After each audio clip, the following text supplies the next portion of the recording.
1. Consider the following statements. 1. The Coinage Act 2011 gives the central government the power to design and mint coins in various denominations. 2. All of India's currency note printing presses are owned by the government of India. 3. The first banknote issued in independent India was the V1 note that replaced the portrait of King George with the symbol of the lion capital of the Ashoka pillar Sarnath. How many of the above statements are correct? A. Only 1. Denominations. In the case of coins, the role of the RBI is limited to the distribution of coins that are supplied by the central government. The government decides on the quantity of coins to be minted on the basis of indents received from the RBI on a yearly basis. The central bank says. Coins are minted in 4 mints owned by the government of India in Mumbai, Hyderabad, Kolkata and Noida. 2 of India's currency note printing presses in Nasik and Devas are owned by the government of India. 2 others in Mysore and Salboni are owned by the RBI through its wholly owned subsidiary, Bharatiya Reserve Bank Note Mutual Limited (BRBNML). Ashoka pillar banknotes. The first banknote issued in independent India was the V1 note issued in 1949. While retaining the existing design, the new banknotes replaced the portrait of King George with the symbol of the lion capital of the Ashoka pillar Sarnath in the bottom up window. 2. Consider the following statements regarding reserve currency. 1. A reserve currency is widely used in cross-border transactions.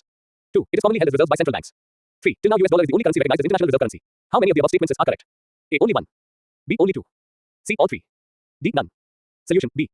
Statement 3 is incorrect. A reserve currency refers to any currency that is widely used in cross-border transactions and is commonly held as reserves by central banks.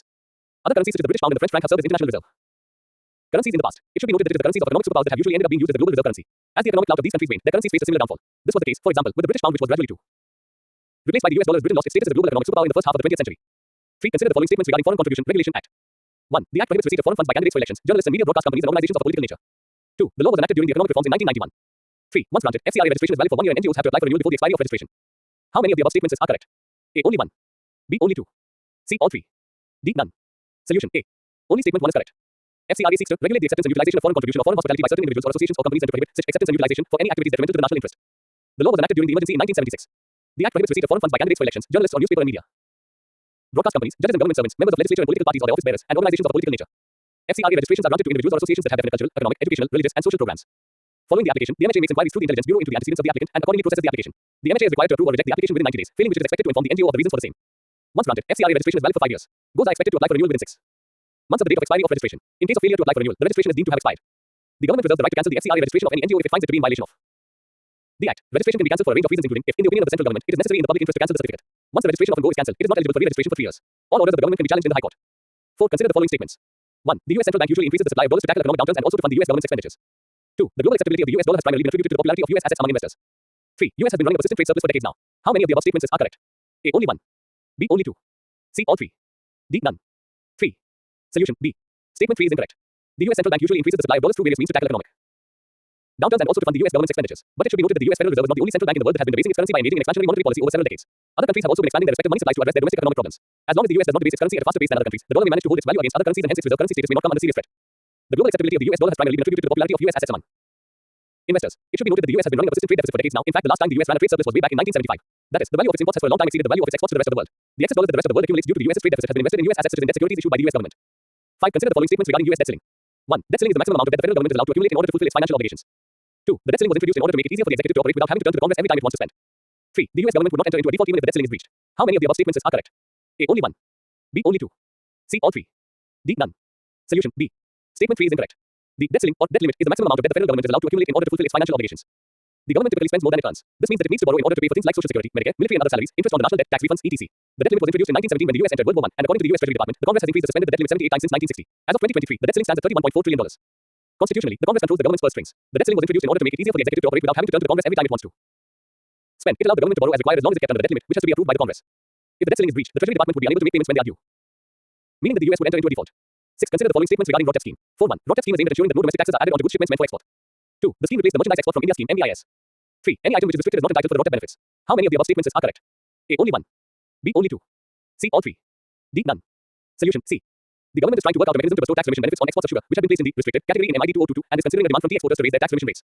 The remission of duties and taxes on export products RoDTEP scheme, launched in January 2021, is aimed at ensuring that no domestic taxes are added onto goods shipments meant for export.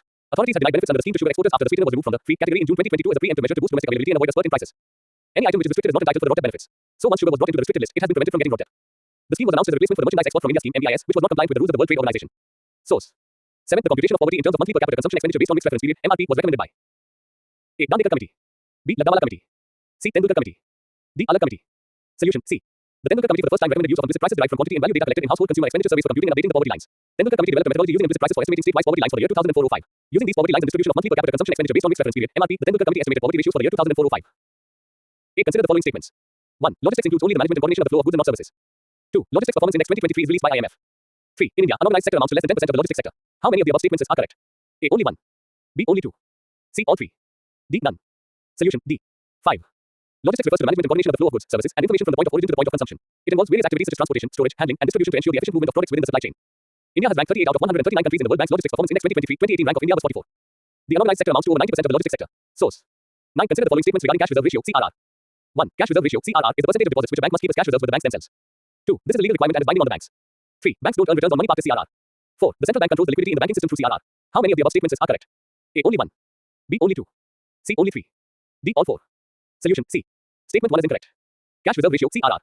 The RBI decides a certain percentage of deposits which every bank must keep as reserves. This is done to ensure that no bank is overlending. This is a legal requirement and is binding on the banks. This is called the required reserve ratio or the reserve ratio or cash reserve ratio, CRR. Cash reserve ratio, CRR, equals percentage of deposits which a bank must keep as cash reserves. In CRR, the cash reserve is maintained by the banks with the Reserve Bank of India.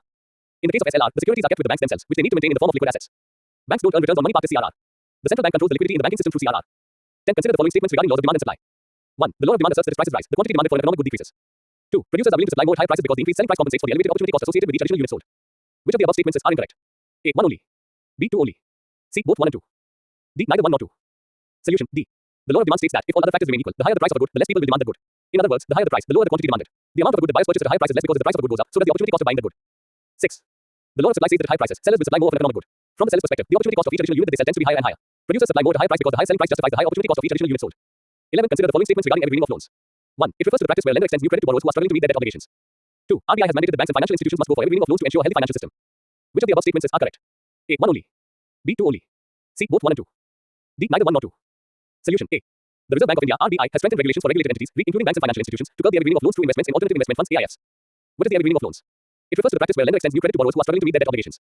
Instead of addressing the underlying financial issues, the lender provides additional funds, essentially giving the appearance that the borrower's financial situation is stable. This can create a temporary illusion of creditworthiness but may lead to a cycle of increasing debt and delayed resolution of financial difficulties. Regulatory authorities often aim to prevent every to ensure a transparent and healthy financial system. 12. Which of the following types of funds are considered as alternative investment funds?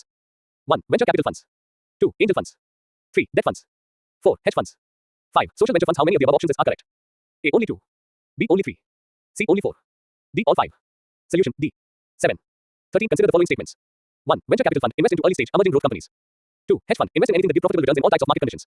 3. Real estate fund. Make equity or debt investments into stable cash flow generative properties. How many of the above statements are correct? A. Only 1. B. Only 2. C. All 3. D. None. Solution. C. 8. 9. 14. Consider the following statements.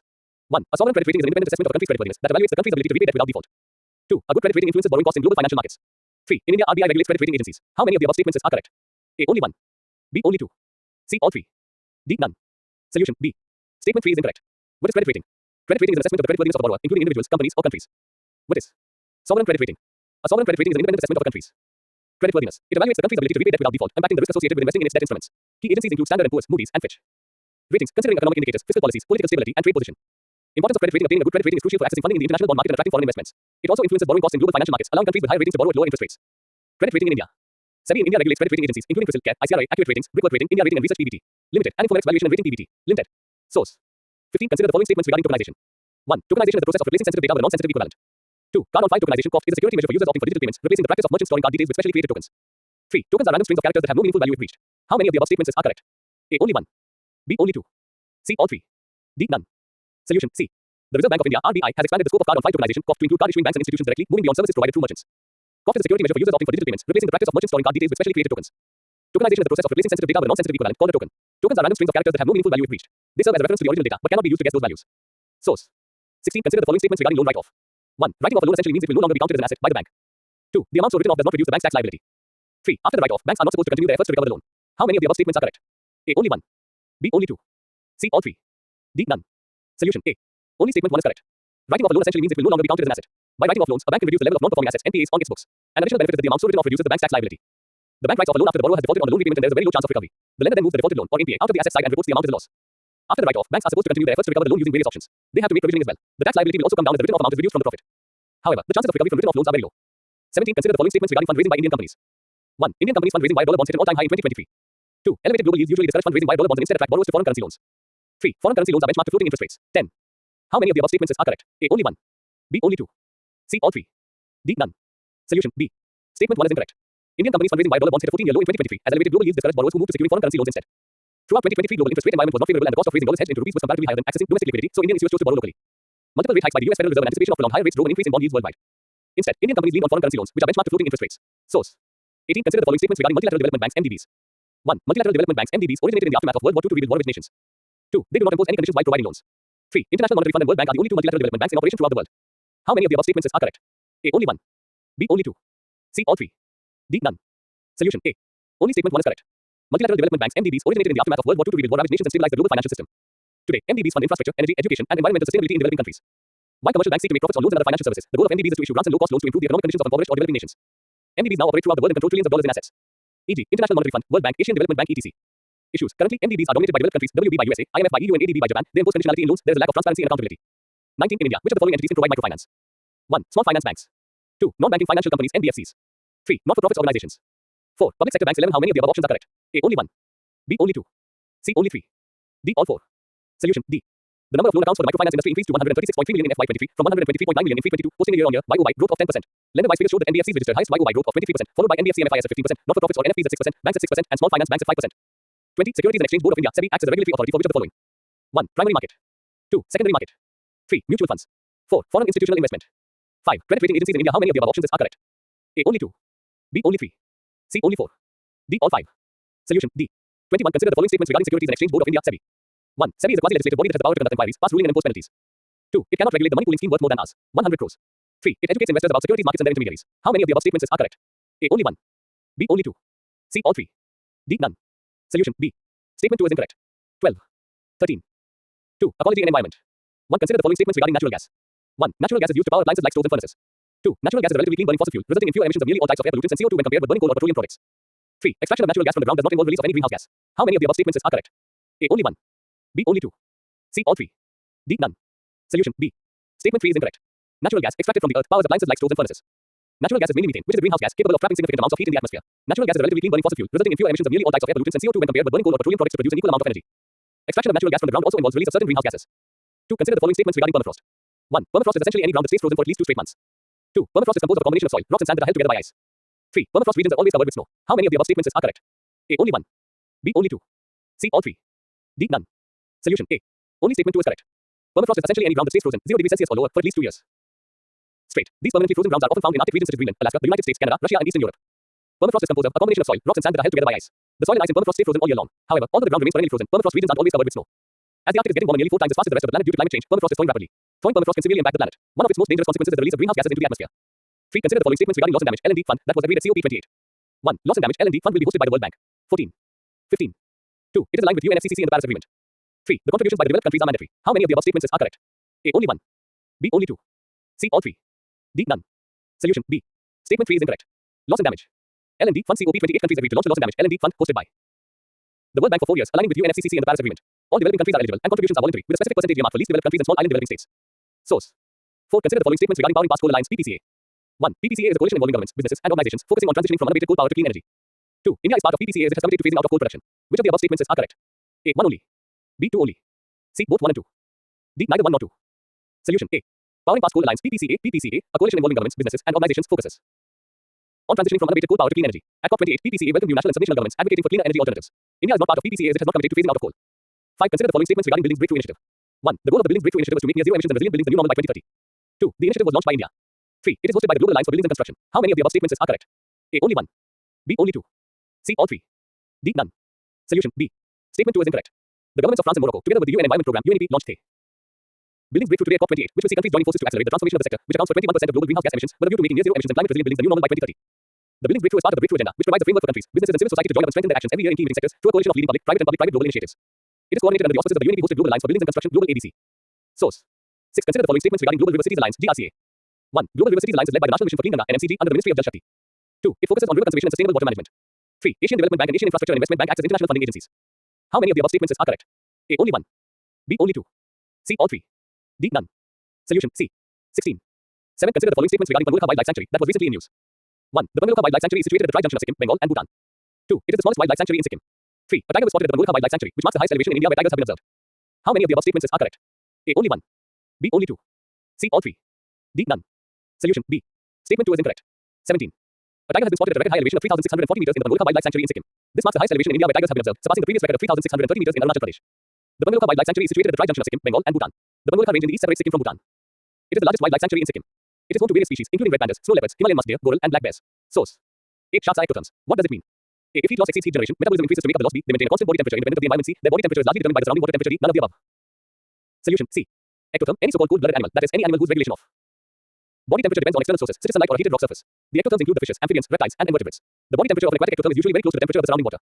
9. Consider the following statements regarding ecotone. 1. Estuary is an example of ecotone. 2. Ecotone is a zone of tension. 3. A well-developed ecotone contains some organisms which are entirely different from that of the adjoining communities. How many of the above statements are correct? A. Only 1. B. Only 2. C. All 3. D. None. Solution. C. Ecotone is a zone of junction between two or more diverse ecosystems. For e.g. the mangrove forests represent an ecotone between marine and terrestrial ecosystem. Other examples are grassland, estuary and riverbank. Characteristics of ecotone. It may be very narrow or quite wide. It has the conditions intermediate to the adjacent ecosystems. Hence it is a zone of tension. It is linear as it shows progressive increase in species composition of one incoming community and a simultaneous decrease in species of the other outgoing adjoining community. A well-developed ecotone contains some organisms which are entirely different from that of the adjoining communities. 10. Consider the following statements. 1. Natural gas is an odorless, gaseous mixture of hydrocarbons predominantly made up of methane. 2. It is a non-fossil fuel and renewable source of energy. Which of the above statements are correct? A. 1 only 18. B. 2 only. C. Both 1 and 2. D. Neither 1 nor 2. Solution. A. Natural gas is an odorless, gaseous mixture of hydrocarbons predominantly made up of methane CH4. Natural gas is a fossil fuel energy source. Natural gas contains many different compounds. The largest component of natural gas is methane, a compound with 1 carbon atom and 4 hydrogen atoms CH4. Natural gas also contains smaller amounts of natural gas liquids NGLs, which are also hydrocarbon gas liquids, and non-hydrocarbon gases such as carbon dioxide and water vapor. We use natural gas as a fuel and to make materials and chemicals. 11. Consider the following statements. 1. Phytomediation is a remediation method that uses living organisms like plants, microalgae, and seaweeds to reduce the concentrations or toxic effects of contaminants in the environment. 2. Metals like cadmium, cobalt, nickel, lead, and organic pollutants can be easily removed from the soil through phytomediation. 3. Hyperaccumulated plants slows down the process of phytomediation. How many of the above statements are correct? A. Only 1. B. Only 2. C. All 3. D. None. Solution. A. Only statement 1 is correct. Phytomediation, a remediation method that uses living organisms like plants, microalgae, and seaweeds. One particular way to remove toxic heavy metals from the soil includes the use of hyperaccumulator plants that absorb these substances from the soil. Phytomediation refers to the usage of hyperaccumulator plants to absorb the toxic materials present in the soil and accumulate in the living tissue. Even though most plants do sometimes accumulate toxic substances, hyperaccumulators have the unusual ability to absorb hundreds or thousands of times greater amounts of these substances than is normal for most plants. This process can be used to remove metals like silver, cadmium, cobalt, chromium, copper, mercury, manganese, molybdenum, nickel, lead, and zinc, metalloids such as arsenic and selenium, some radionuclides, and non-metallic components such as boron. But it cannot be used to remove organic pollutants from the ground due to metabolic breakdown. 12. Consider the following statements regarding camelids. 1. A camelid refers to any of the even toed ungulates of the family Camelidae. 2. The United Nations has declared 2025 as the International Year of Camelids. 3. Camelids contribute to food security, nutrition, and economic growth, especially for indigenous peoples and local communities. How many of the above statements are correct? A. Only 1. B. Only 2. C. All 3. D. None. Solution. B. Statement 2 is incorrect. 19. A camelid refers to any of the even toed ungulates of the family Camelidae. The United Nations has declared 2024 as the International Year of Camelids to emphasize the significant importance of camelids, such as alpacas, Bactrian camels, dromedaries, guanacos, llamas, and vicunas in the lives of people worldwide. Camelids contribute to food security, nutrition, and economic growth in over 90 countries, especially for indigenous peoples and local communities. They play a crucial role in meeting Sustainable Development Goals (SDGs) by providing sources of milk, meat, fiber, and transportation. Source. 13. Consider the following statements. 1. Valmiki Tiger Reserve (VTR) is located in Andhra Pradesh. 2. Recently, Valmiki Tiger Reserve (VTR) was in news due to rapid decline of tiger population from 2014 to current year. Which of the above statements are correct? A. 1 only. B. 2 only. C. Both 1 and 2. D. Neither 1 nor 2. Solution. D. The rise in tiger numbers at Bihar's Valmiki Tiger Reserve (VTR) is attributed to a reduction in human activities, particularly restrictions on illegal mining in the eco-sensitive zone. The ban on sand and stone mining inside VTR, along with strict limits in its eco-sensitive zone, led to increased grassland cover. Tiger numbers in VTR increased from 28 in 2014 to 54 in the current year, with 31 recorded in 2018. Bihar is also pursuing the establishment of a second tiger reserve in Kamul district. Source. 14. Consider the following statements regarding Namdapha flying squirrel. 1. The Namdapha flying squirrel that was missing for nearly 40 years was rediscovered in Arunachal Pradesh. 2. It is classified as critically endangered (CR) by the IUCN. 3. It is listed under Schedule 1 of the Wildlife Protection Act. How many of the above statements are correct? A. Only 1. B. Only 2. C. All 3. D. None. Solution. B. Statement 3 is incorrect. The Namdapha flying squirrel, missing for 42 years, has been rediscovered in Arunachal Pradesh. Last described in 1981, the species was thought to be extinct or confused with a similar species. About Namdapha flying squirrel. 20. It is classified as critically endangered (CR) by the IUCN and is listed under Schedule 2 of the Wildlife Protection Act. Located in Namdapha National Park, Arunachal Pradesh, it was one of the 25 most wanted lost species targeted by the Global Wildlife Conservation's Search for Lost Species Initiative. Source. 15. Which is the only ape species found in India? A. Orangutan. B. Grey langur. C. Bonobo. D. Kulog gibbon. Solution. D. 16. Consider the following statements. 1. The Climate Vulnerable Forum (CVF) is a global partnership of countries most at risk from climate impacts. 2. Alliance of Small Island States (AOSIS) represents countries that are disproportionately vulnerable to climate effects, particularly sea level rise and coastal erosion. 3. Umbrella Group includes Africa's UN members that push for additional climate financing. How many of the above statements are correct? A. Only 1. B. Only 2. C. All 3. D. None. Solution. B. 21. Statement 3 is incorrect. Umbrella Group, this alliance of non-EU developed countries includes Australia, Japan, Russia, and the United States. Africa Group, Africa's UN members will push for additional climate financing while arguing that expanding economies need fossil fuels to increase electricity capacity. Climate Vulnerable Forum, representing countries most at risk from climate impacts, including Bangladesh and the Maldives. Alliance of Small Island States, the alliance, known by its acronym AOSIS, represents countries that are disproportionately vulnerable to climate effects, particularly sea level rise and coastal erosion. 17. Consider the following statements regarding self-pollination. 1. The mechanism ensures the plant's ability to reproduce without relying on external pollinators like insects or wind. 2. Here the offspring are genetically identical to the parent plant. 3. Self-pollination ensures reproductive success and also increases genetic variability in plant populations. How many of the above statements are correct? A. Only 1. B. Only 2. C. All 3. D. None. Solution. B. Statement 3 is incorrect. Changes in the environment, especially due to anthropogenic activities, have limited the population of pollinators such as bees. In such a situation, plants evolve to self-pollinate itself. What is self-pollination? It is a reproductive process in plants where pollen from a flower's male reproductive organs and fertilizes the female reproductive organs, stigma, of the same flower or another flower on the same plant. The mechanism ensures the plant's ability to reproduce without relying on external pollinators like insects or wind. Mechanism of the self-pollination. Anther and stigma proximity. In self-pollinating plants, the anther producing pollen is close to the stigma, receiving pollen within the same flower. Pollen transfer. Pollen grains are transferred from the anther to the stigma, either by physical contact or through the plant's internal mechanisms. Fertilization. The pollen tube grows down the slide to the ovary, where fertilization takes place, resulting in the formation of seeds. Genetic similarity. Since both the pollen and the ovule come from the same plant, the offspring are genetically identical to the parent, leading to limited genetic diversity. Self-pollination ensures reproductive success, especially in environments with limited pollinators, but it can also reduce genetic variability in plant populations and risk to the plant-pollinator interaction system. 22. Source. 18. Consider the following statements regarding Great Nicobar Island. 1. Indira Point on the southern tip of Great Nicobar Island is India's southernmost point. 2. The Great Nicobar Island has tropical wet evergreen forests, mountain ranges and coastal plains. 3. The leatherback sea turtle is the island's flagship species. How many of the above statements are correct? A. Only 1. B. Only 2. C. All 3. D. None. Solution. C. Indira Point on the southern tip of Great Nicobar Island is India's southernmost point, less than 150 kilometers from the northernmost island of the Indonesian archipelago. The Great Nicobar Island has tropical wet evergreen forests, mountain ranges reaching almost 650 meters above sea level, and coastal plains. The leatherback sea turtle is the island's flagship species. 19. Consider the following statements regarding laughing gull. 1. Laughing gull is a migratory bird from North America. 2. Recently it was sighted for the first time in India in northeastern part of the country. 3. It is known as laughing gull due to its unique laughter-like calls. How many of the above statements are correct? A. Only 1. B. Only 2. C. All 3. D. None. Solution. B. Statement 2 is incorrect. Laughing gull, a migratory bird from North America, has been sighted for the first time in the country at the Chittari estuary in Kasaragod district. The bird, known for its unique laughter-like calls, has traveled thousands of kilometers from North America to the coastal region of the state. The bird has a dark upper part, black legs, long drooping bill, and a dark smudge on the back of the head. 23. Source. 20. Consider the following statements regarding Forest Rights Act FRA. 1. The Forest Rights Act FRA enables tribal communities and forest-dwelling citizens to claim legal rights over the forest land they have occupied for generations. 2. It gives Gram Sabhas or village councils the right to decide on how best their forest land can be used. 3. Any transfer of forest land for non-forestry use does not require the consent of Gram Sabhas. How many of the above statements are correct? A. Only 1. B. Only 2. C. All 3. D. None. Solution. B. Statement 3 is incorrect. The Forest Rights Act FRA, officially known as the Scheduled Tribes and Other Traditional Forest Dwellers Recognition of Forest Rights Act 2006, is a piece of legislation that enables tribal communities and forest-dwelling citizens to claim legal rights over the forest land they have occupied for generations but in many cases deny the say or authority in its management or free access to forest produce. It gives Gram Sabhas or village councils the right to decide on how best their forest land can be used. Any transfer of forest land for non-forestry use now requires their consent. Source. 21. Consider the following statements regarding Nandankanan Zoological Park. 1. It holds the distinction of being the first zoo in India to join the World Association of Zoos and Aquariums (WAZA). 2. It is recognized for breeding Indian pangolins and white tigers. 3. It is located in Orissa. How many of the above statements are correct? A. Only 1. B. Only 2. C. All 3. D. None. Solution. C. About Nandankanan Zoological Park. It is located 15 kilometers from Bhubaneswar, Orissa, and was inaugurated in 1960. It holds the distinction of being the first zoo in India to join the World Association of Zoos and Aquariums (WAZA), a global alliance dedicated to animal care and conservation. Recognized for breeding Indian pangolins and white tigers, it is also a breeding ground for leopards, mouse deer, lions, ratel, and vultures. Nandankanan was the world's first captive crocodile breeding center, successfully breeding hyals in captivity in 1980. Source. 24. 3. Geography. 1. Consider the following statements. 1. Warmer air can hold more moisture than cooler air. 2. A psychrometer is a device for measuring air humidity. 3. A wet bulb temperature is the lowest temperature a surface reach when water evaporates from it. How many of the above statements are correct? A. Only 1. B. Only 2. C. All 3. D. None. Solution. C. Warmer air can hold more moisture than cooler air. A more direct way to understand the implications of the relative humidity for your well-being is in the form of the wet bulb temperature, aka the adiabatic saturation temperature. It is the lowest temperature a surface, like your skin, can reach when water evaporates from it. The wet bulb temperature is equal to the dry bulb temperature when the relative humidity is 100%. A wet bulb temperature in an environment of 32 minus 35 degrees Celsius or higher can be quickly lethal, even if you are not doing any physical activity or are in the shade. At least one study has shown that even a wet bulb temperature of more than 29 degrees Celsius can be dangerous. A psychrometer is a device for measuring air humidity. 2. Recently, the Ministry of Jal Shakti released a document, which is the first census of water bodies in India. Consider the following statements in this context. 1. Tamil Nadu has the highest number of lakes in India. 2. Among the total number of utilized water bodies in India, majority is used for irrigation. 3. More than 90% of water bodies can be found in rural regions. How many of the above statements are correct? A. Only 1. B. Only 2. C. All 3. D. None. Solution. B. Statement 2 is incorrect. West Bengal boasts of the highest number of ponds and reservoirs, Andhra Pradesh the highest number of tanks, and Tamil Nadu the highest number of lakes. The majority of water bodies serve as resources for fish farming, with their subsequent uses including irrigation, replenishing groundwater, and providing water for household and drinking needs. Among the total 2,030,040 utilized water bodies, 55.5%, 1,126,830 are dedicated to fish farming, 16.5%, 335,768 to irrigation, 12.1%, 244,918 to groundwater replenishment, and 10.1%, 205,197 to domestic and drinking water needs. The remaining are employed for recreational, industrial, religious, and other purposes. A substantial 97.1% of water bodies can be found in rural regions. Only 2.9% are situated in urban areas.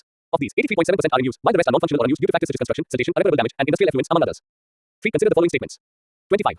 1. The combination of high temperature and low humidity is referred to as the wet bulb temperature. 2. High moisture content in the atmosphere makes it difficult for the sweat to evaporate and bodies to cool down. 3. Oral rehydration solutions (ORS) can act as lifesavers during heat stroke. How many of the above statements are correct? A. Only 1. B. Only 2. C. All 3. D. None. Solution. B. Statement 1 is incorrect. The combination of high temperature and high humidity, referred to as the wet bulb temperature, is what makes heat waves deadly.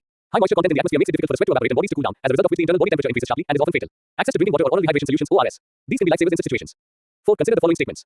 1. El Niño is characterized by an unusual warming of waters in the eastern equatorial Pacific, which has a high correlation with warmer summers and weaker monsoon rains in India. 2. During El Niño years, most parts of North, Northeast, Northwest, and Central India experience dry periods during the June to September monsoon season. 3. Normally, El Niño is good for the northeast monsoon. How many of the above statements are correct? A. Only 1. B. Only 2. C. All 3. D. None. Solution. C. El Niño is characterized by an unusual warming of waters in the eastern equatorial Pacific, which has a high correlation with warmer summers and weaker monsoon rains in India. La Niña is the meteorological opposite. A map WMO issued on expected rainfall patterns globally during El Niño years showed most parts of North, Northeast, Northwest, and Central India experiencing dry periods during the June to September monsoon season. It shows largely wet months during the October to December northeast monsoon season in the peninsular region. Normally, El Niño is good for the northeast monsoon but bad for the southwest monsoon, but there is no one-to-one relationship. 5. The annual mean temperature of the world is known to have increased by 1.1 degrees Celsius from the average of the 1850-1900 period. Consider the following statements in this context. 1. Temperature rise over land is much higher than over oceans. 2. The increase in temperatures is more prominent near the equator than in the high altitudes. 3. Ice traps the least amount of heat and reflects most of the solar radiation when compared with land or water. How many of the above statements are correct? A. Only 1. B. Only 2. C. All 3. 26. D. None. Solution. B. Statement 2 is incorrect. The annual mean temperature of the world is known to have increased by 1.1 degrees Celsius from the average of the 1850-1900 period. But this increase, as can be expected, is not uniform. It varies in different regions and also at different times of the year. Temperature rise over land is much higher than over oceans. The increase in temperatures is known to be more prominent in the high altitudes, near the polar regions, than near the equator. This is attributable to a complex set of atmospheric phenomena, including heat transfers from the tropics to the poles through prevailing systems of air circulation. India happens to be in the tropical region, quite close to the equator. The polar regions, particularly the Arctic, have seen significantly greater warming. The IPCC report says the Arctic region has warmed at least twice as much as the world average. Its current annual mean temperatures are about 2 degrees Celsius higher than pre-industrial times. Some other studies suggest the Arctic could be warming even faster. Another prominent cause of it is known as the albedo effect, or how much sunlight the surface reflects. The ice cover in the Arctic is melting, because of which more land or water is getting exposed to the sun. Ice traps the least amount of heat and reflects most of the solar radiation when compared with land or water. The warming trends over the Indian region are very different. An assessment of climate change over the Indian subcontinent, published by the Ministry of Earth Sciences in 2020, said annual mean temperatures have risen by 0.7 degrees Celsius from 1900. This is significantly lower than the 1.59 degrees Celsius rise for land temperatures across the world. 6. Consider the following pairs. 1. Katrapur Atomic Power Plant, Rajasthan. 2. Tarapur Atomic Power Plant, Gujarat. 3. Narora Atomic Power Plant, Uttar Pradesh. 4. Kaigar Atomic Power Plant, Karnataka. How many of the above pairs are correctly matched? A. Only 1. B. Only 2. C. Only 3. D. All 4. Solution. B. Statement 3 and 4 is correct. 27. 7. Consider the following statements. 1. Adiabatic winds are downslope winds created when the mountain surface is colder than the surrounding air and create a downslope wind. 2. Katabatic winds are upslope winds driven by warmer surface temperatures on a mountain slope than the surrounding air column. Which of the above statements are incorrect? A. 1 only. B. 2 only. C. Both 1 and 2. D. Neither 1 nor 2. Solution. C. Adiabatic winds. These winds are upslope winds driven by warmer surface temperatures on a mountain slope than the surrounding air column. 28. Katabatic winds. Katabatic winds are downslope winds created when the mountain surface is colder than the surrounding air and create a downslope wind. Source. A. Consider the following statements. 1. Earthquakes can result in tsunamis if a large amount of water gets displaced. 2. All earthquakes do not result in tsunamis. Which of the above statements are incorrect? A. 1 only. B. 2 only. C. Both 1 and 2. D. Neither 1 nor 2. Solution. D. Earthquakes can result in tsunamis if a large amount of water gets displaced. Tectonic events with a strong vertical slip element are more likely to raise or lower the water column compared to horizontal slip elements. Thus, knowing the slip type at the early stages of the assessment can reduce false alarms and enhance the reliability of the warning systems. Relying on seismographs and buoys attached by water pressure sensors is not always the right method, as all earthquakes do not result in tsunamis, and the buoys can detect tsunamis only when one passes them, leaving less time to react and evacuate. In such cases, time is of the essence. 9. Consider the following statements regarding atmospheric rivers. 1. Atmospheric rivers are short and wide regions of the atmosphere that transport water vapor from one region to the neighboring region. 2. When atmospheric rivers make landfall, they can contribute significantly to precipitation. 3. Events like the 2018 Kerala floods, the 2022 Pakistan floods, and the lower Mississippi River floods were linked to atmospheric rivers. How many of the above statements are correct? A. Only 1. B. Only 2. C. All 3. D. None. Solution. B. 29. Statement 1 is incorrect. A recent study published in the American Meteorological Society's Journal of Hydrometeorology reveals that peninsular river basins in India, including Narmada, Mahanadi, and Godavari, face a higher likelihood of widespread flooding compared to transboundary rivers like Ganga and Brahmaputra. Drivers of widespread flooding are associated with atmospheric rivers, large atmospheric circulations carrying moisture from the tropics to extratropic. Events like the 2018 Kerala floods, the 2022 Pakistan floods, and the lower Mississippi River floods in 2008, 2011, and 2015-19 were linked to atmospheric rivers. What are atmospheric rivers? They are long, narrow regions of the atmosphere that transport water vapor from the tropics to the poles. They can be 250 to 375 miles wide and over 1,000 miles long. When atmospheric rivers make landfall, they can contribute significantly to precipitation. Source. 10. Consider the following statements regarding Himalayan river system. 1. The rivers have large basins and catchment areas. 2. They flow through deep V-shaped valleys called gorges. 3. They are the examples of consequent drainage system. 4. The rivers flow only in rainy season. How many of the above statements are correct? A. Only 1. B. Only 2. C. Only 3. D. All 4. Solution. B. Only statement 1 and 2 is correct. 30. 11. Consider the following statements regarding iridescent clouds. 1. Iridescent clouds occurs as sunlight diffracts around tiny ice crystals within the clouds, creating an effect similar to a thin layer of oil on water. 2. Nacreous clouds are usually seen in UK as the cold air from the polar vortex always hovers over the region. 3. The clouds are known for their pastel light reflections during sunset and sunrise. How many of the above statements are correct? A. Only 1. B. Only 2. C. All 3. D. None. Solution. B. Statement 2 is incorrect. 31. Rare iridescent clouds, known as nacreous clouds, were spotted over parts of Scotland, northern England, and the West Midlands recently. The clouds, resembling mother of pearl, are known for their pastel light reflections during sunset and sunrise. This phenomenon occurs as sunlight diffracts around tiny ice crystals within the clouds, creating an effect similar to a thin layer of oil on water. Nacreous clouds are rare in the UK and are usually seen when cold air from the polar vortex temporarily hovers over the region. Source. 12. Consider the following statements. 1. Pong Dam Wildlife Sanctuary known for its diverse flora and fauna is located in Gujarat. 2. Pong Dam Lake is a man-made reservoir created with construction of Pong Dam. 3. Pong Dam Lake is designated as a Ramsar site. How many of the above statements are correct? A. Only 1. B. Only 2. C. All 3. D. None. Solution. B. Statement 1 is incorrect. About the Pong Dam Wildlife Sanctuary. It is located in the Kangra district of Himachal Pradesh. It is a significant protected area known for its diverse flora and fauna.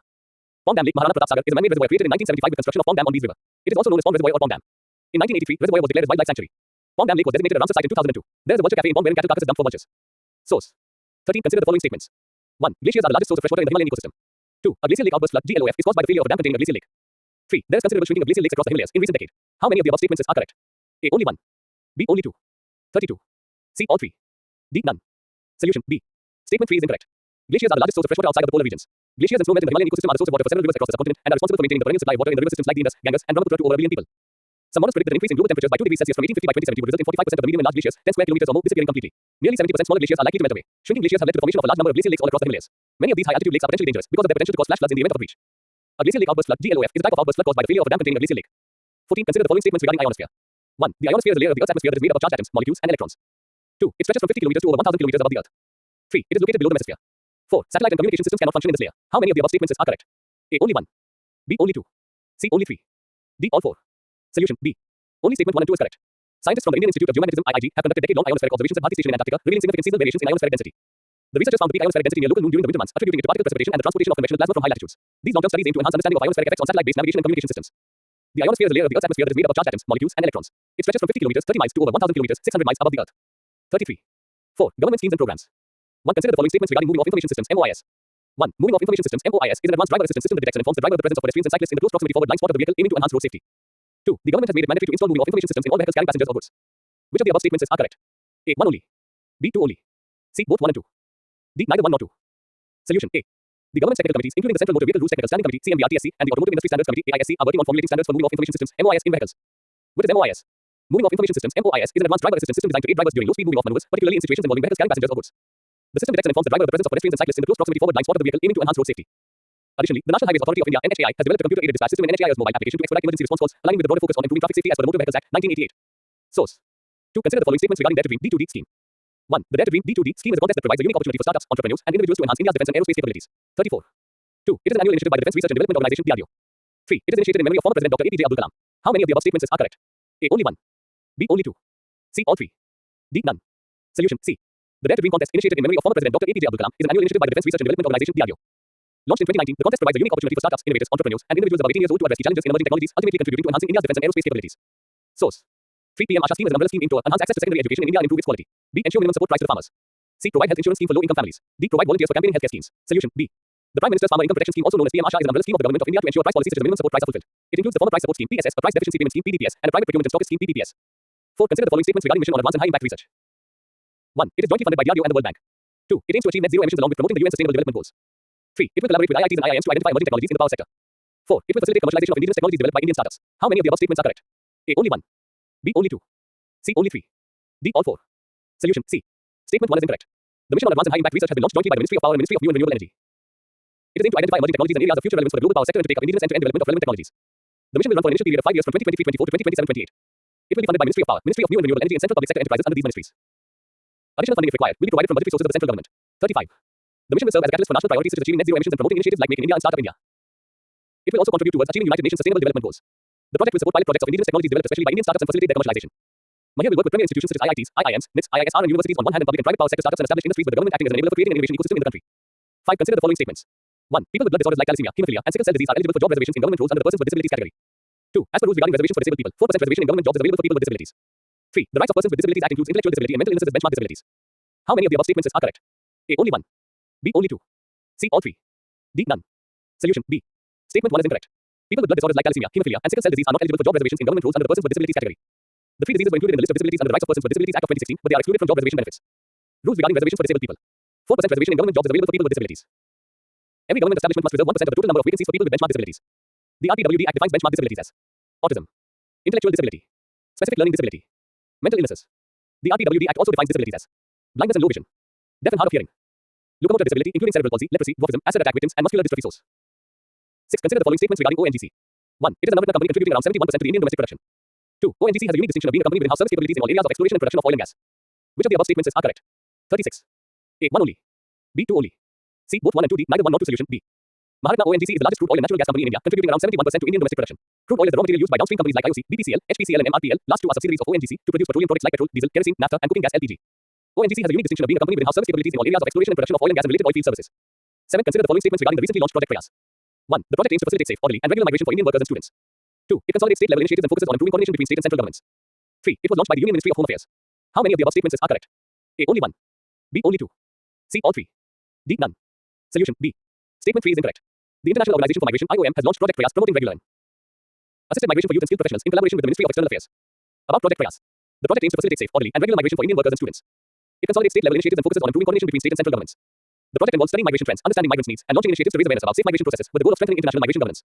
Source: 8. India ensures the welfare of its diaspora through which of the following initiatives? 1. Pre-departure orientation training. 2. Indian Community Welfare Fund. 3. Mother Portal. 4. No India Program. How many of the above options are correct? A. Only 1. B. Only 2. C. Only 3. D. All 4. Solution: D. 37. India has a vast diaspora exceeding 32 million globally as of December 2021. It is the world's top recipient of remittances. India ensures the welfare of its diaspora through initiatives like pre-departure orientation training, the Indian Community Welfare Fund (ICWF) for assistance in distress, the Mother Portal for grievance redressal, and the No India Program exposing the young diaspora to contemporary India. 9. Consider the following statements regarding Partner Scheme. 1. Partner Scheme is a centrally sponsored initiative by the Ministry of Women and Child Development. 2. The scheme is part of Samarthya, which is a subcomponent under Mission Shakti. 3. The scheme aims to address the urgent need for quality daycare facilities for the children of working women. 4. The scheme initially focused only in rural areas. How many of the above statements are correct? A. Only 1. B. Only 2. C. Only 3. D. All 4. Solution: C. Statement 4 is incorrect. 10. Which of the following statements is correct regarding the recently launched MedTech Mitra initiative? A. Provide financial assistance to poor patients suffering from major life-threatening diseases. B. Delivering critical care medicines through a drone. C. It aims to empower innovators and advance healthcare solutions in the country. 38. D. Connecting all health and wellness centers using the hub and spoke model. Solution: C. The Union Ministry of Health and Family Welfare in India has launched the MedTech Mitra initiative to empower innovators and advance healthcare solutions in the country. The initiative aims to support and collaborate with technology innovators and startups in the medical technology sector. The goal is to harness innovation to enhance healthcare delivery and address healthcare challenges. Source: 11. The Pradhan Mantri Jeevan Yojana aims to A. Set up third-generation 3G ethanol projects. B. Promote the use of compressed biogas (CBG) as an alternative green transportation fuel. C. Provide financial support to integrated bioethanol projects. D. Convert cattle dung and other organic waste into compost, biogas, and biofuel. Solution: C. The Pradhan Mantri Jeevan Yojana provides financial support to integrated bioethanol projects to set up second-generation 2G ethanol projects. 5. Science and technology. 1. Which of the following are the examples of oxidation reaction? 1. The taste of butter changes if left for a longer time. 2. Wine gets sour with time. 3. A reddish brown powder gets coated on articles made of wine. How many of the above statements are correct? A. Only 1. B. Only 2. C. All 3. D. None. Solution: C. The term oxidation was originally used to describe reactions in which an element combines with oxygen. The iron metal is oxidized to form the iron oxide known as rust. Electrochemical reactions are great examples of oxidation reactions. All the above are the examples of oxidation reaction. 2. Consider the following statements regarding attention deficit hyperactivity disorder (ADHD). 1. ADHD is the neurodevelopmental disorder of childhood diagnosed at an early age. 2. Children with ADHD might have trouble paying attention or controlling impulsive behaviors. 3. ADHD does not last into adulthood. How many of the above statements are correct? A. Only 1. B. Only 2. C. All 3. D. None. 39. Solution B. Statement 3 is incorrect. ADHD is one of the most common neurodevelopmental disorders of childhood, usually diagnosed at an early age and lasting into adulthood. According to the U.S. Centers for Disease Control and Prevention (CDC), children with ADHD might have trouble paying attention or controlling impulsive behaviors and can be overly active. Many adults remain undiagnosed, and symptoms can cause difficulty at work, home, or relationships. The CDC states that symptoms can appear different at older ages. For example, hyperactivity can appear as extreme restlessness. For people diagnosed with ADHD, Adderall can help improve focus, concentration, impulse control, and hyperactivity because of its effects on the central nervous system. 3. Variola virus is commonly associated with which of the following disease? A. Measles. B. Polio. C. Smallpox. D. Hepatitis B. Solution C. The history of smallpox holds a special place in the field of epidemiology. One of the deadliest diseases known to mankind, it is also the only one to have been eradicated by vaccination. However, the origins of smallpox have always been unclear. Until now, the earliest confirmed case of the disease was found in the mummified remains of a 17th century Lithuanian child, even though written records suggest that it is much older. A new study carried out by an international team of researchers provides fresh insight into the origins of the disease caused by the variola virus, VARV, suggesting that the smallpox was in existence as early as during the Viking Age in the 8th century CE. 4. Consider the following statements regarding AKTOCYT that was recently in use. 1. These are tablets that aim to enhance the quality of life for cancer patients undergoing radiotherapy. 2. It has been developed by Department of Atomic Energy. 3. It has received approval from the Food Safety and Standards Authority of India (FSSAI), ensuring its safety and compliance with quality standards. How many of the above statements are correct? A. Only 1. B. Only 2. C. All 3. D. None. Solution C. Scientists from the Department of Atomic Energy and MS, IDRS Labs Pvt. Limited in Bengaluru have collaboratively developed a breakthrough nutraceutical named AKTOCYT tablets.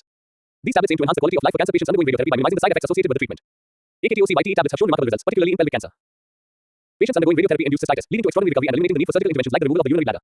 AKTOCYT has received approval from the Food Safety and Standards Authority of India (FSSAI), ensuring its safety and compliance with quality standards. 40. Source. 5. Consider the following statements regarding dark fiber. 1. Dark fiber is unused fiber optic cable and infrastructure that is available for purchase or rent from network service providers. 2. Dark fiber is inactive because no information is passed through it, so no light pulse is transmitted. 3. SEBI bans the usage of dark fiber in India. How many of the above statements are correct? A. Only 1. B. Only 2. C. All 3. D. None. Solution B. Statement 3 is incorrect.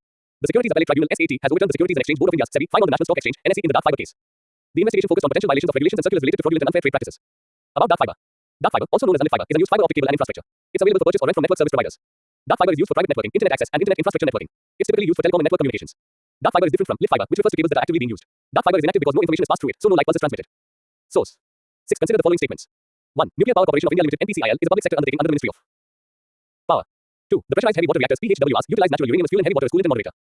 3. The Crapper Atomic Power Facility houses the largest indigenous nuclear power reactors built by the Nuclear Power Corporation of India Limited (NPCIL). How many of the above statements are correct? A. Only 1. B. Only 2. C. All 3. D. None. Solution B. Statement 1 is incorrect. The fourth unit of the Crapper Atomic Power Project KAPP4 in Gujarat, with a capacity of 700 MW, achieved criticality recently, marking the initiation of a controlled fission chain reaction. The Crapper facility houses the largest indigenous nuclear power reactors built by the Nuclear Power Corporation of India Limited (NPCIL). These pressurized heavy water reactors (PHWRs) utilize natural uranium as fuel and heavy water as coolant and moderator. 41. The Crapper Atomic Power Station includes two operating PHWRs with a capacity of 220 MW each, known as KAPS-1 and -2. The NPCIL, a public sector undertaking of the Department of Atomic Energy, already operates indigenous PHWRs at other facilities. Source. 7. Consider the following statements regarding JUICE space mission, recently seen in news. 1. JUICE is an interplanetary spacecraft launched by NASA. 2. The mission aims to carry out a detailed exploration of Jupiter and its icy moons. 3. JUICE will be the first spacecraft to examine Jupiter. How many of the above statements are correct? A. Only 1. B. Only 2. C. All 3. D. None. Solution A. Only statement 2 is correct.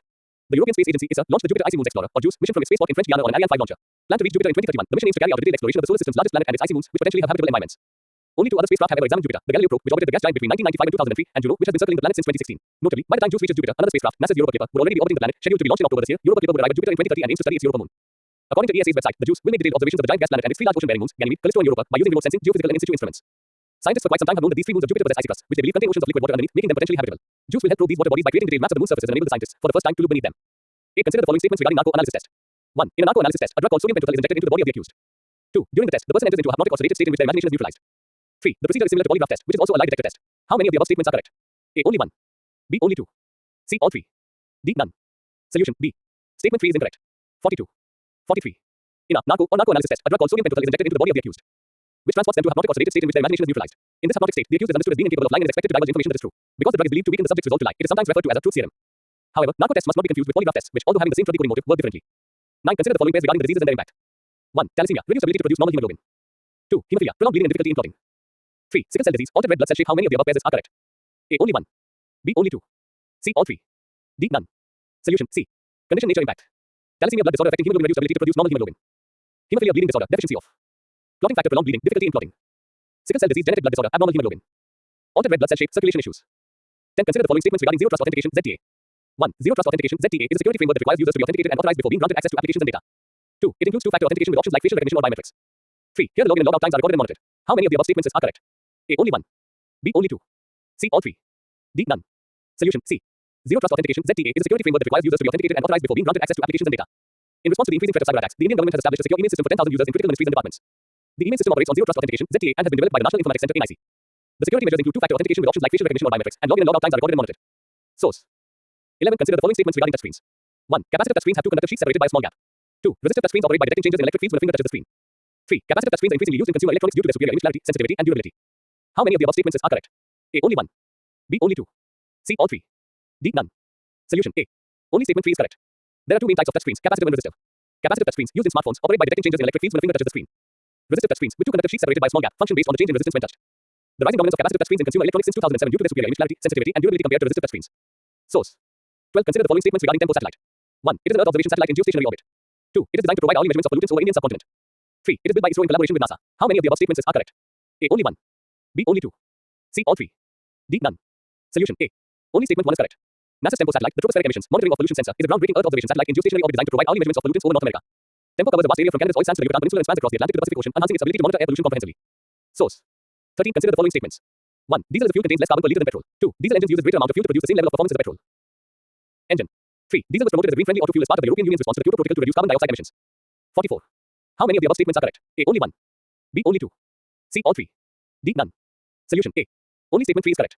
Diesel was promoted as a green-friendly auto fuel as part of the European Union's response to the Kyoto Protocol 1997 to reduce carbon dioxide emissions. While diesel as a fuel contains a little more carbon per liter than petrol, diesel engines are more lean burn, which means they use a smaller amount of fuel to produce the same level of performance as a petrol engine. 14. Consider the following statements regarding UPI tap and pay.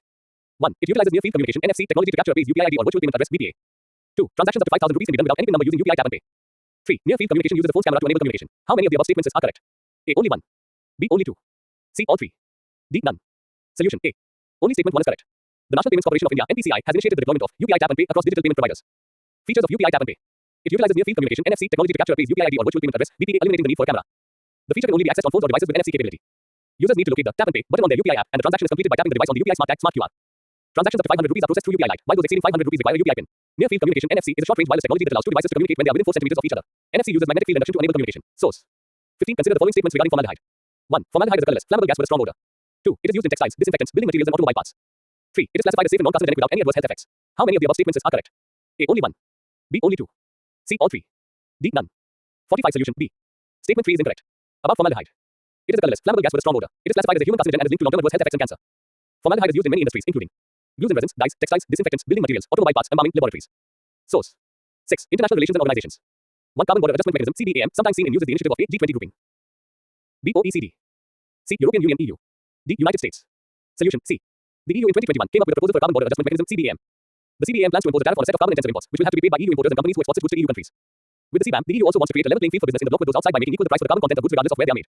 2. Consider the following statements regarding Internal Complaints Committee (ICC). 1. The Constitution of Internal Complaints Committee (ICC) is mandated by law under the 2013 Prevention of Sexual Harassment (POSH) Act. 2. As per law, the Internal Complaints Committee needs to have a minimum of 4 members, with at least half of them women. 3. A functional Internal Complaints Committee is one of the key conditions set up by the Ministry of Sports to grant annual recognition to the national sports federations. How many of the above statements are correct? A. Only 1. B. Only 2. C. All 3. D. None. Solution. C. Internal Complaints Committee (ICC) as mandated by law under the 2013 Prevention of Sexual Harassment (POSH) Act. The ICC was designed to be the first port of call for any grievance under the POSH Act, a key element needed to create a safe workplace environment for women. As per the law, it needs to have a minimum of 4 members, at least half of them women, of whom one shall be an external member, preferably from a GO or an association that works for women's empowerment or a 46. Person familiar with issues related to sexual harassment, like a lawyer. In fact, a functional ICC is one of the key conditions set up by the Ministry of Sports to grant annual recognition to the federations. 3. Consider the following statements regarding Tax Inspectors Without Borders (TIWB) program. 1. Tax Inspectors Without Borders (TIWB) program is a collaborative effort between World Bank and the Organization for Economic Cooperation and Development (OECD). 2. India has been selected as the partner administration. 3. It will facilitate the transfer of tax audit knowledge and skills to developing country tax administrations. How many of the above statements are correct? A. Only 1. B. Only 2. C. All 3. D. None. Solution. B. Statement 1 is incorrect. Tax Inspectors Without Borders (TIWB) program, a collaborative effort between the United Nations Development Program (UNDP) and the Organization for Economic Cooperation and Development (OECD) was recently launched in St. Lucia. India has been selected as the partner administration and will contribute tax experts to the 12 to 18-month initiative. This marks the 7th TIWB program supported by India through the provision of tax experts. Aim. The program focuses on the effective use of automatic exchange of information under the Common Reporting Standard (CRS) framework. TIWB will facilitate the transfer of tax audit knowledge and skills to developing country tax administrations using a practical, learning by doing approach. Source. 4. Consider the following statements. 1. India has signed the Svalbard Treaty, which is regarding the country's engagement with the Arctic region. 2. METRI is India's Arctic research station. 3. As per present international law, India is not allowed to operate its Arctic research bases during winter. How many of the above statements are correct? A. Only 1. B. Only 2. C. All 3. D. None. Solution. A. Only statement 1 is correct. India's engagement with the Arctic began when it signed the Svalbard Treaty in February 1920 in Paris between Norway, the US, Denmark, France, Italy, Japan, the Netherlands, Great Britain, and Ireland, and the British Overseas Dominions and Sweden concerning Spitsbergen. Ever since then, India has been closely monitoring all the developments in the Arctic region. India has launched its first winter expedition to Himadri, its Arctic research station at NY Allison in the Norwegian archipelago of Svalbard. The station, which was previously operational for about 180 days annually, will now remain operational throughout the year. This move makes India one of the few countries to operate its Arctic research bases during winter. Source. 47. 5. Consider the following statements regarding United Nations Security Council (UNSC). 1. The UN Security Council is the only UN body with the authority to issue binding resolutions. 2. UNSC can take action in situations threatening international peace and security. 3. All decisions of the UNSC must be approved by the UN General Assembly to be enforced. How many of the above statements are correct? A. Only 1. B. Only 2. C. All 3. D. None. Solution. B. Statement 3 is incorrect. Decisions taken under Chapter 7, such as economic sanctions or other sections like international security, are binding on UN members. The Security Council is the only UN body with the authority to issue binding resolutions. The UNGA can only make recommendations in this regard. Decisions that are vetoed by the P5 cannot be submitted for the review of the UNGA. Also, the UNSC is the authority under the UN Charter to take action in situations threatening international peace and security. 6. Consider the following statements regarding EU's generalized scheme of preferences plus GSP+. 1. It gives developing countries a special incentive to pursue sustainable development and good governance. 2. The EU cuts its import duties to zero on more than two-thirds of the tariff lines of the exports from the developing countries. Which of the above statements is correct? A. 1 only. B. 2 only. C. Both 1 and 2. D. Neither 1 nor 2. Solution. C. The European Commission's website describes the EU's generalized scheme of preferences plus GSP plus as giving developing countries a special incentive to pursue sustainable development and good governance, in return for which the EU cuts its import duties to zero on more than two-thirds of the tariff lines of their exports. 7. Consider the following statements regarding global partnership on artificial intelligence (GPAI). 1. India is a founding member of GPAI. 2. The initiative aims to bridge the gap between theory and practice on AI by supporting cutting-edge research and applied activities on AI-related priorities. 3. GPAI summits are held in India every year. How many of the above statements are correct? A. Only 1. B. Only 2. C. All 3. D. None. Solution. B. Statement 3 is incorrect. 48. India is a founding member of GPAI, having joined the multi-stakeholder initiative in June 2020. The initiative aims to bridge the gap between theory and practice on AI by supporting cutting-edge research and applied activities on AI-related priorities. It also brings together people involved in the fields of science, industry, and civil society, along with governments, international organizations, and academia for greater international cooperation. The first 3 GPAI summits were held in Montreal, Paris, and Tokyo, respectively. Source. A. Consider the following statements regarding International Energy Agency (IEA). 1. The International Energy Agency (IEA) is a Paris-based autonomous intergovernmental organization that provides policy recommendations, analysis, and data on the entire global energy sector. 2. India is a member of IEA. 3. IEA recommends that countries should hold an emergency oil stockpile sufficient to provide 90 days of import protection. How many of the above statements are correct? A. Only 1. B. Only 2. C. All 3. D. None. Solution. B. Statement 2 is incorrect. The International Energy Agency (IEA), a Paris-based autonomous intergovernmental organization in which India is an association country, recommends that all countries should hold an emergency oil stockpile sufficient to provide 90 days of import protection. 9. Consider the following statements regarding Initiative on Critical and Emerging Technology (ICET). 1. The Initiative on Critical and Emerging Technologies is a framework agreed upon by India and South Korea.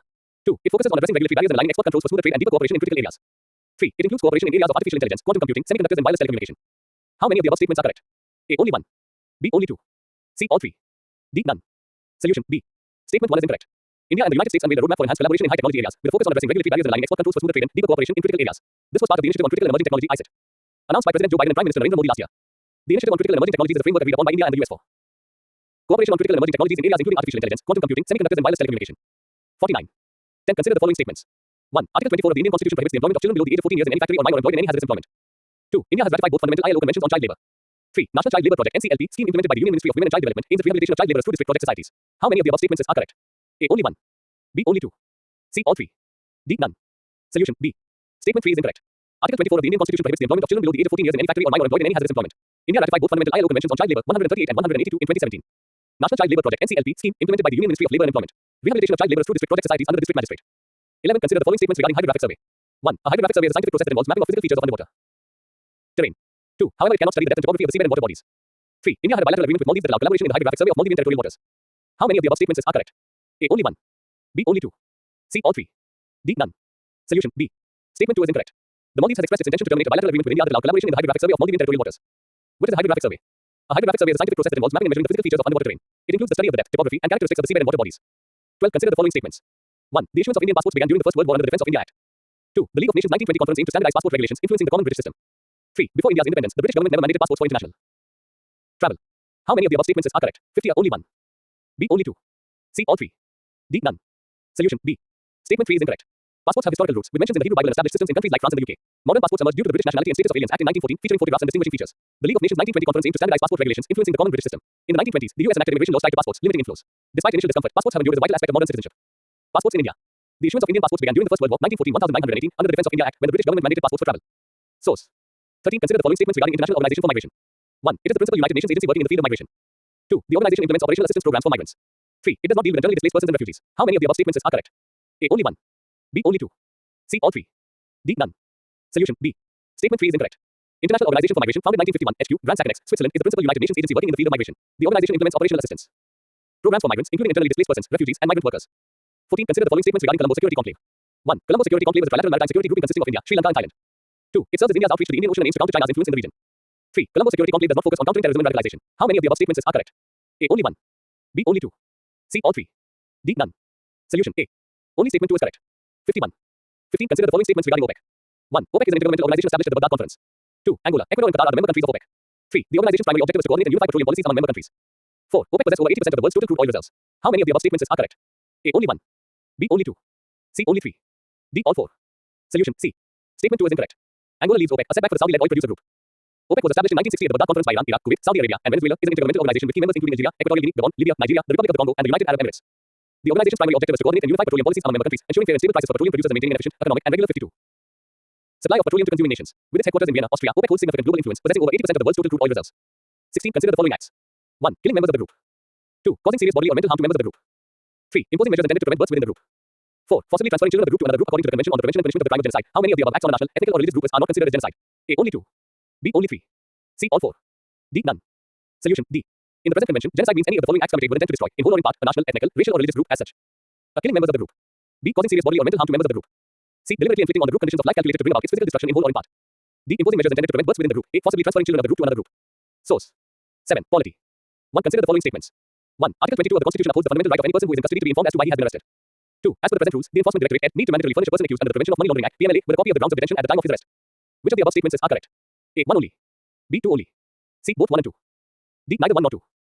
Solution. A. The Supreme Court has clarified in a judgment that the Enforcement Directorate need not furnish a person accused under the Prevention of Money Laundering Act (PMLA) with a copy of the grounds of detention at the time of his arrest. The judgment comes amid debate that non-communication of the grounds of arrest was a violation of Article 22(1) of the Constitution, which upholds the fundamental right of any person who is in custody to be informed as to why he has been arrested.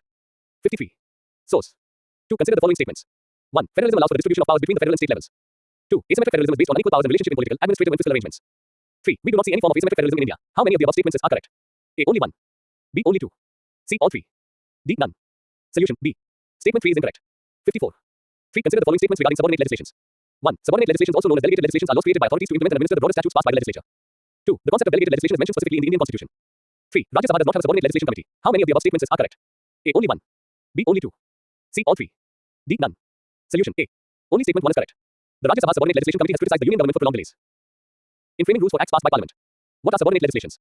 Subordinate legislations are laws or regulations created by authorities to implement and administer the broader statutes passed by the legislature. These regulations, also known as delegated or secondary legislation, provide detailed guidelines and procedures necessary for the effective enforcement of primary laws. Although the concept of delegated legislation was not mentioned specifically in the Indian Constitution, it can be understood by interpreting Article 312. Source. 4. Consider the following statements regarding Committee on Subordinate Legislation in Rajya Sabha. 1. It is formed as per the rules of procedure and conduct of business in the Council of States. 2. Its mandate involves scrutinizing and reporting to the House on the proper exercise of powers to make rules, regulations, and bylaws as conferred by the Constitution. 3. The Parliament cannot delegate to the committee to frame rules. How many of the above statements are correct? A. Only 1. B. Only 2. C. All 3. D. None. Solution. B. Statement 3 is incorrect. About the Committee on Subordinate Legislation in Rajya Sabha. It is formed under Rule 204 of the Rules of Procedure and Conduct of Business in the Council of States. Its mandate involves scrutinizing and reporting to the House on the proper exercise of powers to make rules, regulations, bylaws, schemes, etc., as conferred by the Constitution or delegated by Parliament. 5. Right to free legal aid, right to fair trial, right to hearing and right to speedy trial and are provided to citizens under which of the following fundamental rights? A. Right against arbitrary arrest and detention. B. Right against exploitation. C. Protection of life and personal liberty. D. Equality before law and equal protection of laws. Solution. C. 55. The Supreme Court has reaffirmed its judgment in the Minika case and the subsequent cases. It has declared the following rights as part of Article 21. 1. Right to live with human dignity. 2. Right to decent environment including pollution-free water and air and protection against hazardous industries. 3. Right to livelihood. 4. Right to privacy. 5. Right to shelter. 6. Right to health. 7. Right to free education up to 14 years of age. 8. Right to free legal aid. 9. Right against solitary confinement. 10. Right to speedy trial. 11. Right against handcuffing. 12. Right against inhuman treatment. 13. Right against delayed execution. 14. Right to travel abroad. 15. Right against bonded labor. 16. Right against custodial harassment. 17. Right to emergency medical aid. 18. Right to timely medical treatment in government hospital. 19. Right not to be driven out of a state. 20. Right to fair trial. 21. Right of prisoner to have necessities of life. 22. Right of women to be treated with decency and dignity. 23. Right against public hanging. 24. Right to hearing. 25. Right to information. 26. Right to reputation. 27. Right of appeal from a judgment of conviction. 28. Right to social security and protection of the family. 29. Right to social and economic justice and empowerment. 30. Right against barfetters. 31. Right to appropriate life insurance policy. 32. Right to sleep. 33. Right to freedom from noise pollution. 34. Right to electricity. 6. Consider the following statements. 1. All India services are governed by Article 312 of the Constitution of India. 2. Indian Administrative Service, the Indian Police Service and the Indian Foreign Service are the 3 All India services. 3. Central civil services are under the central government itself with no state cadre system. How many of the above statements are correct? A. Only 1. B. Only 2. C. All 3. D. None. Solution. B. Statement 2 is incorrect. 56. There are 3 All India services, the Indian Administrative Service, the Indian Police Service and the Indian Forest Service, which are selected by the central government with officers allotted to various state cadres. The centre then gets a certain percentage of officers from each state on central deputation. These bureaucrats work directly for the centre. All India services are governed by Article 312 of the Constitution of India. Other services are called central civil services. These services are under the central government itself with no state cadre system. They include services such as the Indian Foreign Service, the Indian Revenue Service, Customs and Central Excise Service and several others. 7. Consider the following statements. 1. The size of the State Legislative Council cannot exceed 1/3 of the membership of the State Legislative Assembly with a lower cap of 40 members. 2. The total number of ministers, including the Prime Minister, in the Council of Ministers shall not exceed 15% of the total number of members of the House of the People. Which of the above statements are incorrect? A. 1 only. B. 2 only. C. Both 1 and 2. D. Neither 1 nor 2. Solution. D. The size of the State Legislative Council cannot be more than 1/3 of the membership of the State Legislative Assembly. However, its size cannot be less than 40 members. Before the 91st Amendment Act 2003, the convention of appointing a lot of ministers on the council due to political reasons led to widespread abuse of the system. It led to very large size of the Council of Ministers. Besides, when no party had a clear majority, there was a temptation to win over the support of the members of the Parliament by giving them ministerial positions if there was no restriction on the number of the members of the Council of Ministers. This was happening in many states also. Therefore, an amendment was made that the Council of Ministers shall not exceed 15% of total number of members of the House of People or Assembly in the case of the states. 8. Article 2 of the Constitution empowers the Parliament to 1. Admit into the Union of India new states. 2. Increase of the area of any state. 3. Alter the boundaries of any state. How many of the above statements are correct? A. Only 1. B. Only 2. C. All 3. D. None. Solution. A. Article 2 of the Constitution grants 2 powers to the Parliament, the power to admit into the Union new states and the power to establish new states. It does not deal with the formation of or changes in the existing states of the Union. Article 3 deals with the internal readjustments of the territories. Hence, the increase in area of any state and altering the boundaries of states comes under the purview of Article 3. 9. Consider the following statements. 1. The Constitution of India stipulates that a state cannot raise a loan without the consent of the government of India if any part of a previous loan from the central government remains outstanding. 2. States in India have a nominal net borrowing ceiling set at 5% of gross state domestic product (GSDP) for the fiscal year 2024 as per the 15th Finance Commission's recommendation. 57. 3. States in India receive an extra 0.5% of GSDP in borrowing capacity as a performance-based incentive for power sector reforms. How many of the above statements are correct? A. Only 1. B. Only 2. C. All 3. D. None. Solution. B. Statement 2 is incorrect. Rules regarding borrowing by states. States in India have a nominal net borrowing ceiling set at 3% of gross state domestic product (GSDP) for the fiscal year 2024, as per the 15th Finance Commission's recommendation. Additionally, states receive an extra 0.5% of GSDP in borrowing capacity as a performance-based incentive for power sector reforms, enabling them to borrow 1.43 lakh rupees for FY24 based on the Ministry of Power's recommendation. Constitutionally, Article 293(3) stipulates that a state cannot raise a loan without the consent of the government of India if any part of a previous loan from the central government remains outstanding. Source: 10. Consider the following statements regarding parliamentary committees in India. 1. Joint parliamentary committees (JPCs) and select committees are usually chaired by ruling party MPs and are disbanded after they have submitted their report. 2. There are equal number of departmentally related standing committees for Lok Sabha and Rajya Sabha and are headed by members of these respective houses. 3. Committee meetings are independent of Parliament's calendar. How many of the above statements are correct? A. Only 1. B. Only 2. C. All 3. D. None. Solution: B. Statement 2 is incorrect. Parliament can also constitute a joint parliamentary committee (JPC) with a special purpose, with members from both houses, for detailed scrutiny of a subject or bill. Also, either of the two houses can set up a select committee with members from that house. JPCs and select committees are usually chaired by ruling party MPs and are disbanded after they have submitted their report. The time to speak on a bill is allocated according to the size of the party in the house. MPs often do not get adequate time to put forward their views in Parliament, even if they are experts on the subject. Committees are small groups with relatively less demands on their time. In these meetings, every MP gets a chance and the time to contribute to the discussion. Parliament has only around 100 sittings a year. Committee meetings are independent of Parliament's calendar. There are 16 departmentally related standing committees for Lok Sabha and 8 for Rajya Sabha. However, every committee has members from both houses. Lok Sabha and Rajya Sabha panels are headed by members of these respective houses. 11. Consider the following statements. 1. The Chamber of Princes is the library hall in the old Parliament. 58.2. The Chamber of Princes was established by a royal proclamation of King Emperor George V to advocate the common interests of British India and the princely states. 3. The Federal Court of India began functioning from the Chamber of Princes, and later the Supreme Court of India was inaugurated here. How many of the above statements are correct? A. Only 1. B. Only 2. C. All 3. D. None. Solution: C. In the 1919 plan for the construction of the Parliament, it was decided to have a council house comprising a legislative assembly chamber, which later became the Lok Sabha, a council of states chamber, which is now the Rajya Sabha, and the Chamber of Princes. The Chamber of Princes is the library hall in the old Parliament. The Chamber of Princes, also known as Narendra Mandal, was established in 1920 by a royal proclamation of King Emperor George V to advocate the common interests of British India and the princely states. In 1937, the Federal Court of India began functioning from the Chamber of Princes. It was 12 years later that in this building, the Supreme Court of India was inaugurated. The inaugural proceedings were simple but impressive, according to the official account of the Supreme Court. 12. Article 299 of the Constitution provides that 1. All contracts made in the exercise of the executive power of the union or of a state shall be expressed to be made by the President or by the Governor of the state. 2. Neither the President nor the Governor can be personally held liable for such contracts. 3. Contracts not adhering to the manner given in the article cannot be enforced by any contracting party. How many of the above statements are correct? A. Only 1. B. Only 2. C. All 3. D. None. Solution: C. Article 298 grants the centre and the state governments the power to carry on trade or business, acquire, hold, and dispose of property, and make contracts for any purpose, while Article 299 delineates the manner in which these contracts will be concluded. Articles 298 and 299 came after the Constitution came into effect and the government entered into contracts even in the pre-independence era. According to the Crown Proceedings Act of 1947, the Crown could not be sued in court for a contract it entered into. Article 299 of the Constitution provides that all contracts made in the exercise of the executive power of a union or of a state shall be expressed to be made by the President or by the Governor of the state, and that all such contracts and assurances of property made in the exercise of that power shall be executed on behalf of the President or the Governor by persons in a manner directed and authorized by them. The objective behind Article 299, 1, as per the 1954 top court ruling in Chhatrapur Vital Das Dasani v. Moreshwar Parashraman laws, is that there must be a definite procedure according to which contracts must be made by agents acting on the government's behalf, otherwise public funds may be depleted by unauthorized illegitimate contracts. It implies that contracts not adhering to the manner given in Article 299, 1 cannot be enforced by any contracting party. 59. However, Article 299, 2 says that essentially neither the President nor the Governor can be personally held liable for such contracts. 8. History, art and culture. 1. Nilekanavu, envisioned as a tribute to the scientists who contributed to the success of Chandrayaan mission, was recently adapted into which of the following classical dance form? A. Bharatanatyam. B. Kathak. C. Kathakali. D. Mohiniyattam. Solution: D. 2. Consider the following statements. 1. Jallikattu is a bull taming sport traditionally played in Tamil Nadu as part of the Navratri festival. 2. The Animal Welfare Board of India is a statutory advisory body established under Wildlife Protection Act, 1972. 3. Prevention of cruelty to animals is included in the list 3 of the 7th schedule to the Constitution of India. How many of the above statements are correct? A. Only 1. B. Only 2. C. All 3. D. None. Solution: A. 60. Only statement 3 is correct. Jallikattu, also known as Eratha Buttal, is a bull taming sport traditionally played in Tamil Nadu as part of the Pongal harvest festival. The festival is a celebration of nature and thanksgiving for a bountiful harvest, of which cattle worship is part. The Animal Welfare Board of India is a statutory advisory body on animal welfare laws and promotes animal welfare in the country. Established in 1962 under Section 4 of the Prevention of Cruelty to Animals Act, 1960. Entry 17 of list 3 of the 7th schedule to the Constitution which relates to the prevention of cruelty to animals. 3. Consider the following statements regarding Uttarameru inscription. 1. Uttarameru inscription is found in Kanchipuram, Tamil Nadu. 2. These provide a detailed description about the religious self-governance. 3. Uttarameru is known for its historic temples built during Pallava and Chola rule. How many of the above statements are correct? A. Only 1. B. Only 2. C. All 3. D. None. Solution: C. While Uttarameru has multiple inscriptions spanning centuries, the most famous one is from the reign of Parantika the first, 907-953 ad. These provide a detailed description about the religious self-governance and have been cited by historians and political leaders alike as evidence of India's history of democratic functioning. Uttarameru lies in present-day Kanchipuram district, approximately 90 kilometers southeast of Chennai. It is known for its historic temples built during Pallava and Chola rule. The inscription found there is like a local constitution for the Gram Sabha. It tells how the assembly should be run, what should be the qualification of members, what should be the process to elect the members, and how a member would be disqualified. 4. Consider the following statements regarding prehistoric dancing girls culture. 1. The dancing girl figurine was discovered in Mohenjo-daro after India's independence. 2. The sculpture was made in lost wax casting method. 3. Even though Mohenjo-daro and Harappa became part of Pakistani territory after the partition, the dancing girl remained in India as part of an agreement. How many of the above statements are correct? A. Only 1. B. Only 2. C. All 3. D. None. Solution: B. Statement 1 is incorrect. The dancing girl figurine was discovered in Mohenjo-daro in 1926. Even though Mohenjo-daro and Harappa became part of Pakistani territory after the partition, the dancing girl remained in India as part of an agreement. Today, the bronze figurine sits in the National Museum of India. 61. The dancing girl is evidence of the civilization's knowledge of metal blending and lost wax casting, a complicated process by which a duplicate sculpture is cast from an original sculpture to create highly detailed metallic artifacts. 5. Consider the following statements regarding Constantine. 1. It is an important harvest festival celebrated mainly in Kerala. 2. Both Hindus and Catholics celebrate in their unique ways. 3. The festival involves blessing the first sheaves of rice when harvested. How many of the above statements are correct? A. Only 1. B. Only 2. C. All 3. D. None. Solution: B. Statement 1 is incorrect. What is Constantine? It is an important harvest festival celebrated in Goa, primarily in August. Both Hindus and Catholics participate in their unique ways. The festival involves blessing the first sheaves of rice when harvested. Source: 9. Agriculture. 1. Consider the following statements regarding cropping pattern. 1. It can be defined as the proportion of area under various crops at a point of time.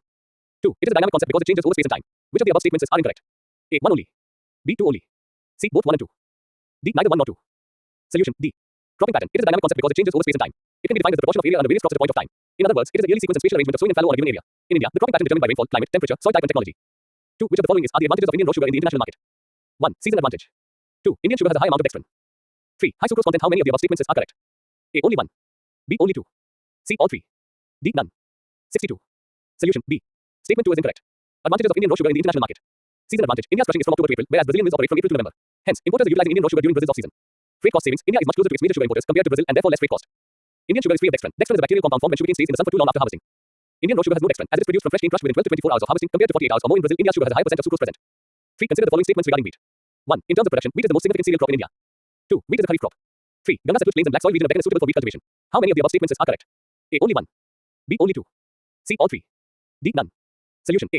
Only statement 3 is correct. 4. Consider the following statements regarding mixed cropping. 1. When 2 or more crops are grown on an equivalent land simultaneously, it's referred to as mixed cropping. 2. The practice of this method helps to minimize the risk of the failure of one of the crops.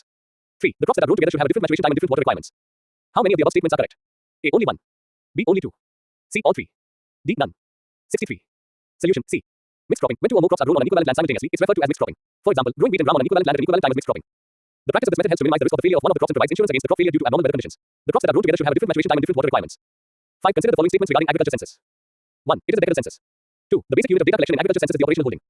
3. In India, the Department of Agriculture and Farmers Welfare has been organizing agricultural census in collaboration with the states and union territories. How many of the above statements are correct? A. Only 1. B. Only 2. C. All 3. D. None. Solution B. Statement 1 is incorrect. Agriculture census in India is conducted every 5 years. In India, the Department of Agriculture and Farmers Welfare has been organizing agricultural census since 1970-71 in collaboration with the states and union territories as part of the program of World Census of Agriculture. Through agriculture census, basic data on important aspects of agricultural economy of operational holdings in the country is collected. The basic unit of data collection in agriculture census is the operational holding. 6. Consider the following statements regarding electronic soil, S-soil. 1. S-soil is an electrically conductive growth substrate derived from cellulose and a conductive polymer, PEDOT. 2. S-soil works by electrically stimulating plant roots. 3. It is not compatible with hydroponics. How many of the above statements are correct? A. Only 1. B. Only 2. C. All 3. D. None. Solution B. Statement 3 is incorrect. Researchers introduced a groundbreaking study on electronic soil, S-soil in hydroponics, offering the potential for sustainable urban agriculture and food security. S-soil is an electrically conductive growth substrate derived from cellulose and a conductive polymer, PEDOT. It stimulates plant roots in the growth environment with low power, providing a safer and environmentally friendly alternative to traditional methods. S-soil works by electrically stimulating plant roots. 64. This promotes effective and sustainable development, expanding the range of crops that can be grown hydroponically without soil, using only water, nutrients, and a substrate. The benefits of S-soil include low energy consumption, safety, and its compatibility with hydroponics, enabling urban agriculture to meet the challenges of a growing population and climate change. Source: 10. Defense and security. 1. Which of the following are the submarines of Indian Navy?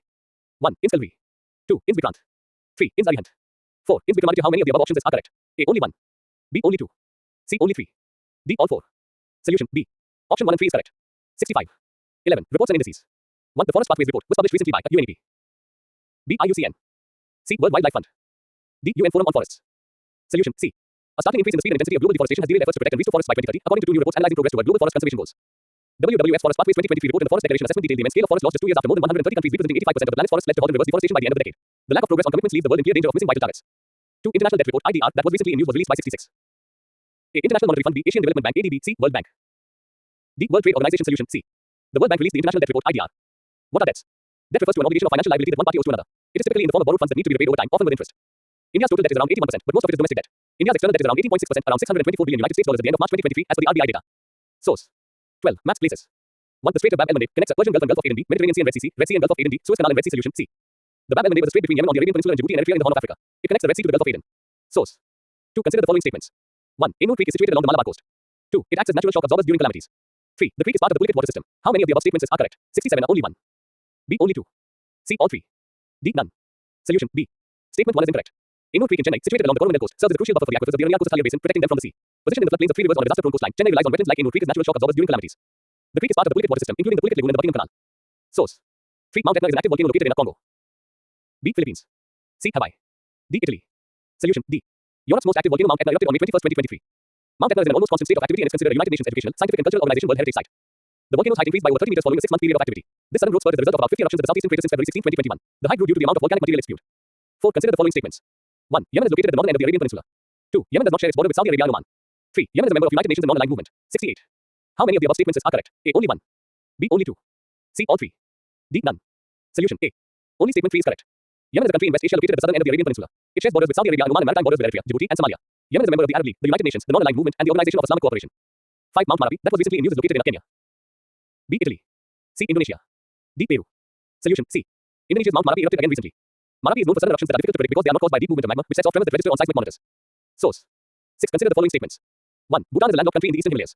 2. Bhutan has a constitutional monarchy with the king as the head of state and without any prime minister. 3. Vajrayana Buddhism is the state religion of Bhutan. 69. How many of the above statements are correct? A. Only 1. B. Only 2. C. All 3. D. None. Solution B. Statement 2 is incorrect. Bhutan is a landlocked country in the eastern Himalayas, bordered by China and India. Known as Drukgyal, or Land of the Thunder Dragon, it has a constitutional monarchy with the king as the head of state and the prime minister as the head of government. Vajrayana Buddhism is the state religion, and Gangtok Windsum is its highest peak, also the highest inclined mountain globally. 7. Arrange the following from north to south. 1. Women do channel. 2. Korea channel. 3. Equatorial channel. Select the correct answer code. 2, 1, 3.